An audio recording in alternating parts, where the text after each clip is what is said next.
As we get closer and closer to WrestleMania season, we are all wondering, how is this story gonna unfold? What's going to happen at the biggest show of the year? Well, while there are many things that could occur, there is one storyline in particular that I think would be rather fitting, and it would work to achieve many needed objectives. And that got me thinking that this would be a great opportunity to re-explore some of the basic principles of booking. All that and more, because today...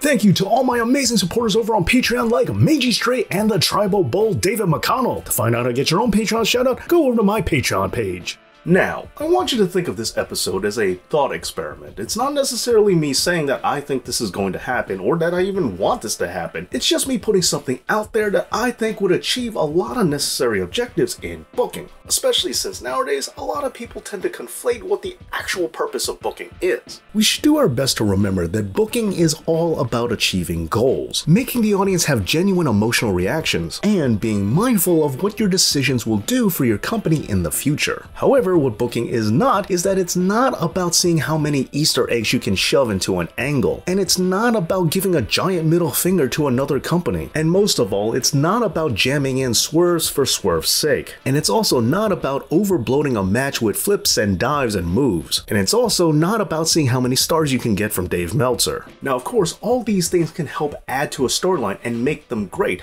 but it's important to remember that things like moves, Easter eggs, and swerves are just tools used to help your story. They're not the basis of it, as the foundation of your booking should always be keeping in mind what will help your company grow in the future. And you should also be thinking, cui bono? Who benefits? Who's gonna get over as a result of the decisions that you're making now? And you should also try to get as much over as you possibly can. But now, when it comes to how we're going to use these assets effectively in our booking, well, for today, just put moves aside, as how that works into a storyline we'll have to talk about in another episode. But as for swerves, well, aside from the fact that I've already did a video talking about that, for today, let's focus on this main principle. And it's an old adage having to do with writing, where it's been said that you should give the audience what they want, just not how they expect it. And for this finish that I'm proposing, it will solidify and ensure that Cody remains as a top babyface main eventer, but it'll get there in a way that people wouldn't necessarily expect, even though, in hindsight, it is rather obvious. Alright, so now let's set the stage, as I am going to be using what a small portion of the IWC thinks,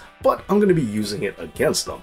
Although, before we continue, please allow me to ask that you make sure that you're subscribed to this channel, as that helps me get to my goal of that silver play button, which I'm long overdue for.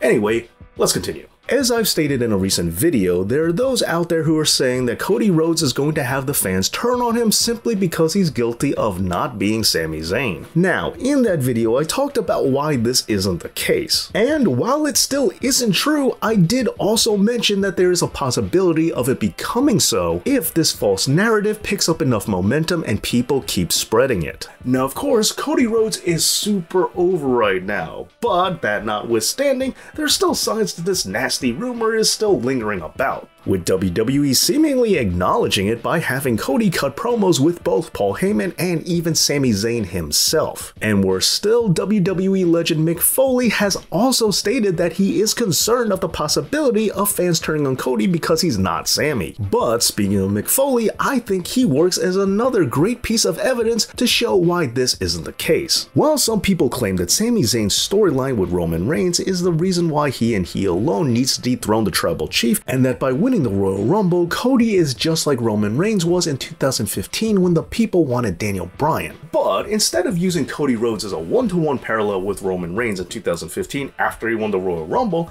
I think we're better off looking at how Cody Rhodes stacks up against The Rock in 2000. Because if you remember, in the year 2000, Mick Foley, Cactus Jack, what have you, was retired by Triple H, and he was brought back by Linda McMahon to have one more match, one more shot at the title, at WrestleMania 2000. Now, if you look at this with the same lens that some people are using for Sami, shouldn't Foley have been the only one to dethrone Triple H? However, this didn't happen. Instead, Triple H won at Mania, and he would finally drop the strap to The Rock, who won that year's Royal Rumble. And did the fans turn on The Rock because he wasn't Mick Foley? No. And Foley was a beloved underdog babyface just the same as Sami is now. And yeah, I know that Cody isn't on The Rock's level, but you get my overall point. As I stated in that previous video, fans are capable of liking more than one guy at the same time, just like how fans can like both Sami Zayn and Cody Rhodes simultaneously. But going forward, what objectives do we need to achieve? Well, our overall goal here is to make sure that our focus stays on Cody Rhodes, but we also don't want to lose sight of Sami Zayn either. But how exactly are we going to go about achieving this? Well, the first thing that we're not going to do is we're not going to try to retread what they tried back in 2015, where Roman Reigns went against Daniel Bryan with DB saying that, hey, if you beat me, that proves you deserve that spot at WrestleMania. Because we know from experience that that doesn't work, and some of us didn't need that match to happen in order to know that. It's a hard lesson that WWE just can't seem to figure out. They keep thinking that if you have a wrestler that people don't like beat someone that they do, that they're going to like them instead. It just doesn't work that way. Okay, enough about what doesn't work. Instead, let's talk about what our actual goal here is. And our goal is to make sure that Cody Rhodes stays as a top main event babyface that the people love and sympathize with. Which, to be clear, means that we are definitely not going to be turning Cody heel, just in case you were thinking that was an option. And yes, I know it worked for Roman, but again, Cody is not Roman Reigns. Our mission is to make sure that Cody Rhodes remains babyface, and we also don't want to damage Sami Zayn's stock either. Okay, so for the Elimination Chamber, there are those who think that Sami Zayn is going to win the title only for a dusty finish to happen right there in Montreal. And again, there is a possibility that might happen, but I say it would be better to just have him flat out lose. No dusty finish, no schmaz, and definitely not a screw job. And yes, I know they're in Montreal, and also could you please stop using the word screw job wrong. Screw job doesn't mean a worked finish. Screw job is when you screw someone over in real life. I don't know when people start confusing the two. Oh, and just to be clear, I'm not trying to say that I have a problem with Easter eggs. Again, I just think that they serve a function, and that function should be serving the story. They don't make a story. And also, in case you're wondering, yes, I did say that the goal was to also preserve Sami Zayn as well. And I know some of you might be thinking having him jump to Roman might be counterproductive to that. But just like with Easter eggs, who wins can be used as assets to tell a story. And just because you don't win doesn't mean that you automatically become meaningless to the public. And furthermore, he doesn't have to job clean, as I think that the Usos are going to get involved and cost Sami the match to some degree. And then they'll attack Sami only for him to be saved by a returning Kevin Owens, who we haven't seen since the Royal Rumble. This will finally reunite these two best friends who can team up to take down the Usos. And when they win the unified tag team titles at WrestleMania, I think Sami will be doing just fine, as we'll simply use this momentum to pivot Sami's feud from Roman onto Jay. And now we finally go on to WrestleMania and Cody Rhodes versus Roman Reigns for the undisputed WWE Championship.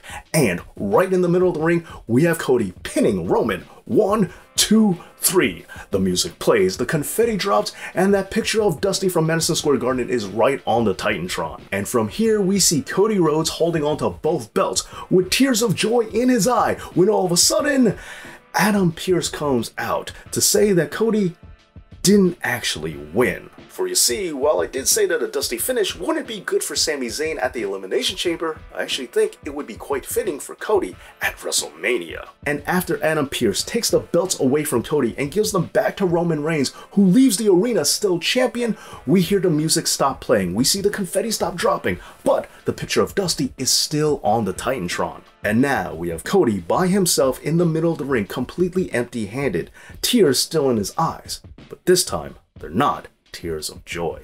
So now this happens. You're telling me that this finish doesn't work for you. You're telling me that this doesn't make the fans more sympathetic for Cody. And are you telling me that this doesn't set Cody Rhodes up to take the belt later on down the line, but with even more momentum than he had going into it this time around? Now, of course, what makes this finish obvious is because, well, Cody is Dusty's son. But what makes it surprising is that it's happening in the main event of WrestleMania, which is completely unprecedented. And of course, I'm fully aware that there are some people out there who are going to reject this initially, but allow me to remind you that there were many people who felt that the conclusion of Kurt Angle vs Eddie Guerrero at WrestleMania 20 was also an ending not befitting of a WrestleMania title match. But in time, people have learned to love it. And furthermore, this exact visceral, guttural reaction, this rejecting of this angle on general principle, is exactly what I'm looking to invoke. Because this is what will make you sympathize with Cody Rhodes. Especially those who are pushing this false narrative that the fans are turning on Cody because of Sami, as they might feel a little bit of responsibility in forcing WWE's hand in choosing this finish, since they are so convinced that Cody just won't work in the main event of WrestleMania.